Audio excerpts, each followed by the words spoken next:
Hello. Good afternoon, all, and all the dignitaries here, all the leaders of the industry. They are here.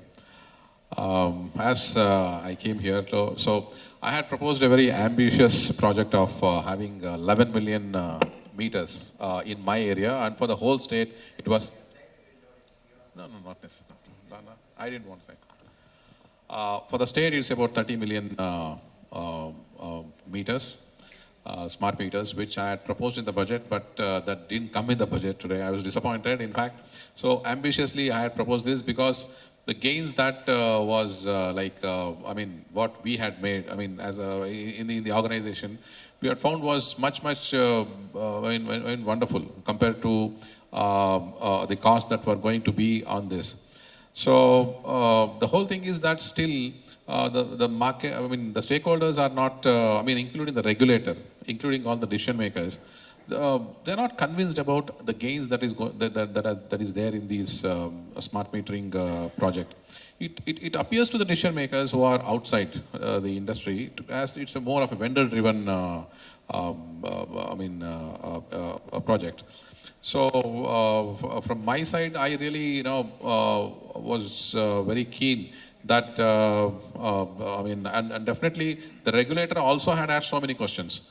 So my request is if the Ministry of Power, Government of India can really by once the project is so conceived well, then so many questions are raised by the stakeholders in the state at the state level. The first question is like in BESCOM, the billing efficiency is already almost 99%, more than 99%.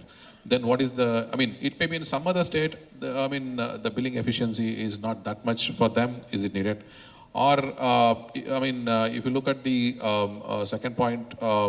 Whether at the consumer end, whether the consumer is also will have the gains.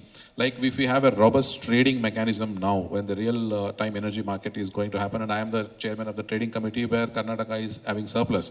So if you can optimize on trading, including on the real time or the day-ahead market, and that can be leveraged with the smart metering data that is going to come to us, where we can have the differential pricing, time of the day metering, where we are only having for HT, big consumers, not for across the board.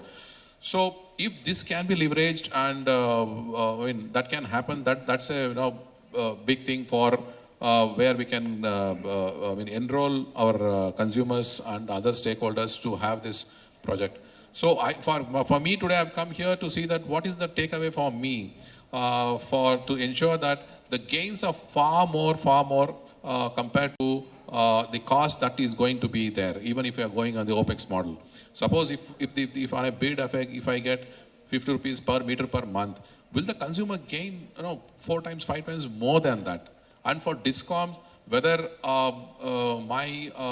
if you look at BESCOM as such, our AT&C loss in Bangalore itself is just around 7%, 8%. Can we bring with this technology, can we bring it down much more?